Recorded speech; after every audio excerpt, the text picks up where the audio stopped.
Wala kang katulad, wala nang hihigit sa'yo. Wala kang katulad, wala nang papantay sa'yo. Ikaw ang Diyos noon pa man, maging ngayon at kailanman. Sa habang panahon, sa habang panahon, sa habang panahon, sa habang panahon, sa habang panahon, wala kang katulad.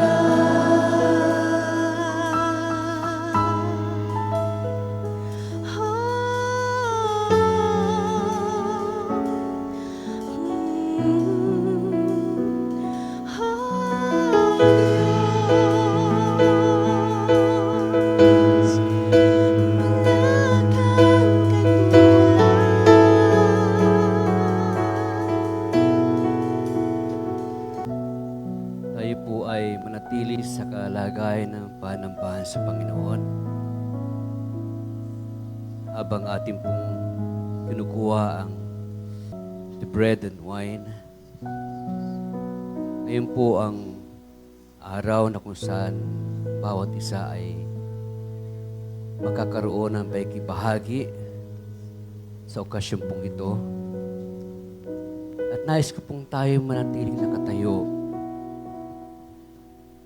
habang ito ay ating ginagawa, tayo po ay nagsasamba sa Panginoon.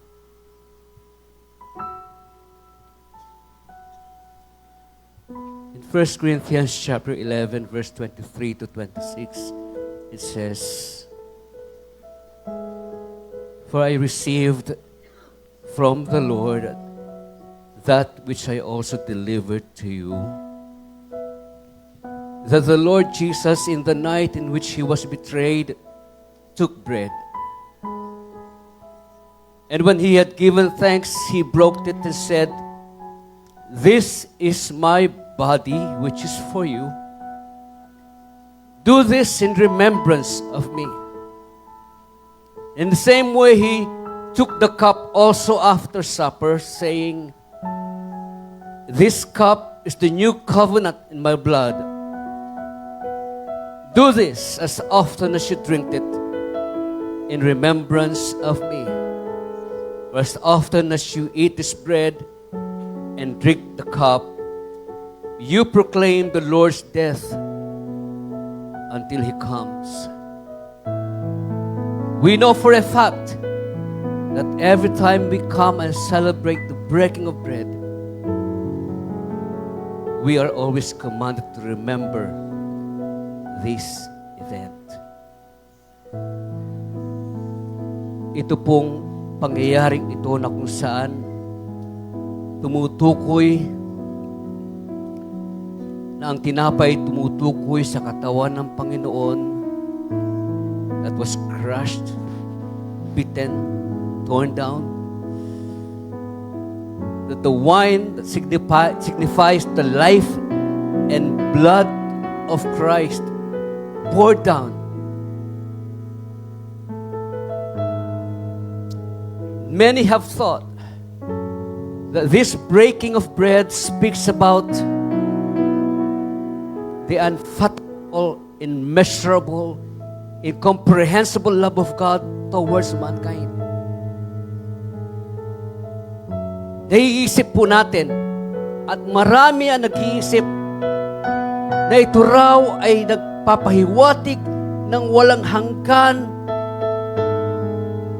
hindi malirip, hindi maunawaan na pag-ibig ng Diyos sa tao, sa lahat ng tao. And yet, these interpretations are far from the reality of what the cross of Christ speaks about. The breaking of bread that we celebrate speaks not of God's love for mankind. Rather, It is a demonstration of the magnitude and severity of God's wrath to sin, imputed into His Son to satisfy the justice, holiness, and righteousness of God Almighty. Paul said, He made Him who knew no sin to be sin on our behalf. He incurred the full judgment of God in order for His justice, holiness, and righteousness to be satisfied. And for us to become the righteousness of God in Christ Jesus our Lord. Then and only then will He declare a sinner righteous in His sight by believing the vicarious substitutionary work of Christ.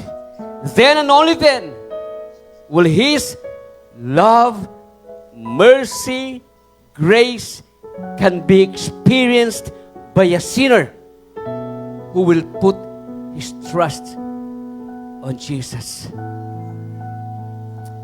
These are the reasons why we celebrate the breaking of bread. To remember the magnitude of God's wrath that was poured down on the Son on our behalf in order to satisfy His justice, holiness, and righteousness. Kinakailangang mahatulan ang kasalanan ng tao.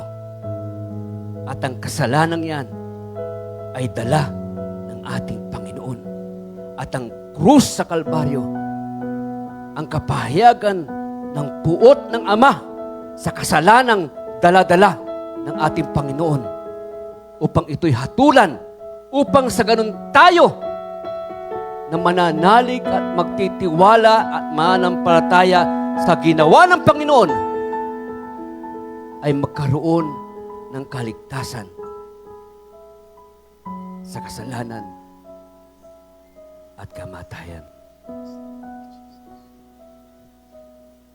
Paul said, "For I received from the Lord that which I also delivered to you, that the Lord Jesus in the night in which He was betrayed took bread, and when He had given thanks, He broke it and said,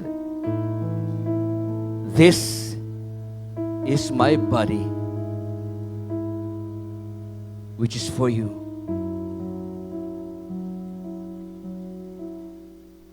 Do this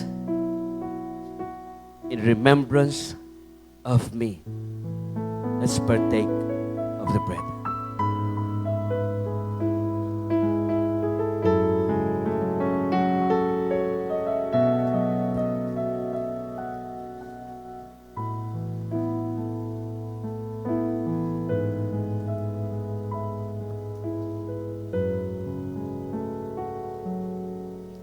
In the same way, He took the cup also after supper, saying, "This cup is the new covenant in my blood. Do this as often as you drink it in remembrance of me." Let's partake of the cup.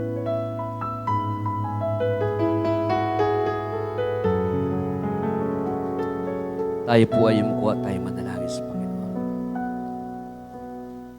We thank you so much, oh God, for everything, for what you've done on the cross, for your love, for your grace, for your mercy. Hinatulan mo, Panginoon, ang aming kasalanan upang kami ay magkaroon ng iyong katuwiran, upang kami ay maging matuwid sa iyong harapan, upang aming maranasan ang iyong pag-ibig, ang iyong awa, at ang iyong grasya. Hayaan mong ito ay palagi naming alalahanin, Panginoon, sa aming buhay, sa araw-araw ng aming buhay. Salamat po, Panginoon, sa iyong kadakilaan. Sinasamba ka namin, pinupuri ka namin, at pinasasalamatan. Sa pangalan ni Jesus.